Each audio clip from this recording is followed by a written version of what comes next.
ভাই উনি হলো এই আসনের হলো এমপি ক্যান্ডিডেট, ঠিক আছে? কোন দলের স্যার?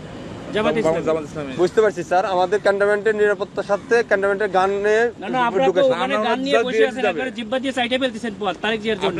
আমরা কেন চাইতে পারবো না? আমাদের তো স্যার এটা আমাকে বলে তো ইয়ে হবে না যে স্যার এটা স্যার আপনি এই হিসেবে দেশটাকে পরিকল্পিতভাবে ধ্বংসের দিকে নিয়ে যাচ্ছেন, আবার পরিকল্পিতভাবে ধ্বংস করতেছেন আপনারা। দিস ইজ টোটালি দেশটাকে টোটালি সেনাবাহিনী কিছু অফিসার, আমি আপনাদের তো যাওয়ার নিষেধ করি না স্যার। হচ্ছে বাংলাদেশের সেনাবাহিনীকে আপনারা বিতর্কিত করতেছেন, সরাসরি ডিসক্রিমিনেশন করতেছেন আপনি, ঠিক আছে? একেবারে সরাসরি। আমি কোনদিন সেনা প্রধানের সঙ্গে কথা বলবো না স্যার, বলতে পারেন স্যার, হ্যাঁ, সমস্যা আপনি নেই। কথা বলে দেন। কেন তো আমার গাড়ি আটকে রাখবেন কেন আপনি? আমি তো স্যার আপনাকে না না, আপনি তো আটকে রাখছেন।